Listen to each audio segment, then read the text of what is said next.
it's a big step to turn a project into a company.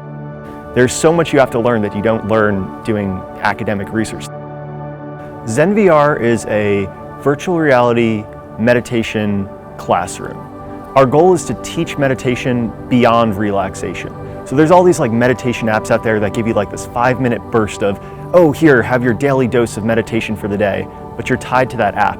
And our goal is to create like a classroom experience if you went to a real meditation class and learn how to meditate. Or when you talk about people meditating and you talk about research conducted with virtual realities, this word of presence, and it means totally different things in these different spaces, but the idea of teaching people to be present in a virtual space that invokes a sense of presence is something that kind of was always like really exciting and interesting. And I think the skills that we learned in the HCI program were really core to understanding how to conduct the right research, how to design something for a new technology, how to take like abstract ideas and apply them in like a concrete way.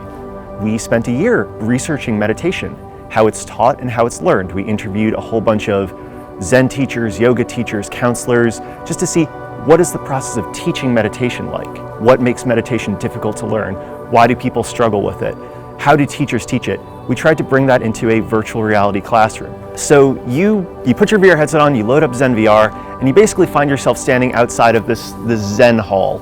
And you have this option to choose whether or not you want to take classes or you want to do a practice mode where you kind of review and meditate on your own. You'll find yourself sitting in a room with a virtual teacher who gives you instruction on a breathing technique, on posture, gives you a chance to practice meditation, and then we transition into a talk after that, which is kind of structured on how meditation is taught in a lot of like Buddhist settings. You have a meditation practice and then you have a Dharma talk afterwards, which kind of reinforces philosophies and ideas of how to take the feelings of meditation and the ideas behind that and apply it in your everyday life. Our long-term goal is for this to be something that can be deployed in a counseling center that's understaffed, whether it's at a school or a therapist's office that wants to teach meditation to their clients. So we see what we have as something that could sit in an office and supplement that practice for these counselors, or offer resources to people that come in and maybe they can't get an appointment because there's just not enough resources, but they can start to learn meditation on their own and maybe start to deal with some of their own stress and anxiety with the tools that we give them.